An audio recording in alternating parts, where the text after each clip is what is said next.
I wish I could be there in person, but this is the next best thing. I would really love to share some of the things I've learned over the years and share them with any artists and writers who might be wanting to create new superheroes and new superhero adventures.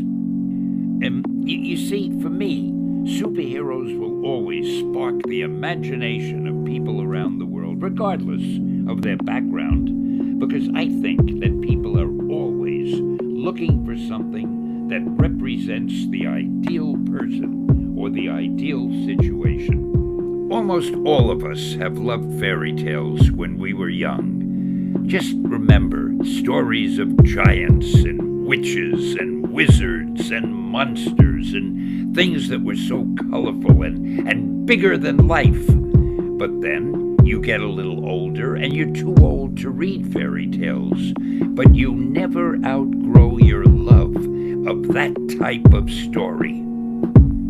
And if you think about it, superhero stories today are really like fairy tales for grown-ups. The characters are bigger than life, just like in fairy tales. They have the same type of superpowers. Some can fly, some are extra strong, some can be invisible.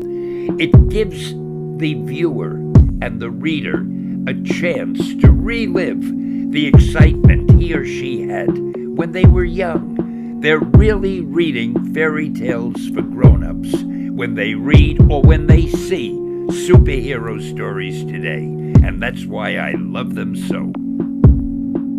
To me, the human aspect of superheroes has always been perhaps the most important part. By that I mean, okay, we assume your superhero might be extra strong, or might be able to fly or run as fast as a comet.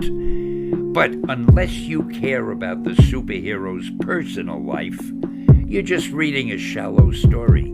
Just because a person has a superpower doesn't mean he might not have the same personal problems that you or I might have.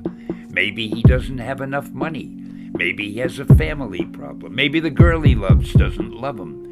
Or maybe the girl he loves doesn't want to be involved with a superhero.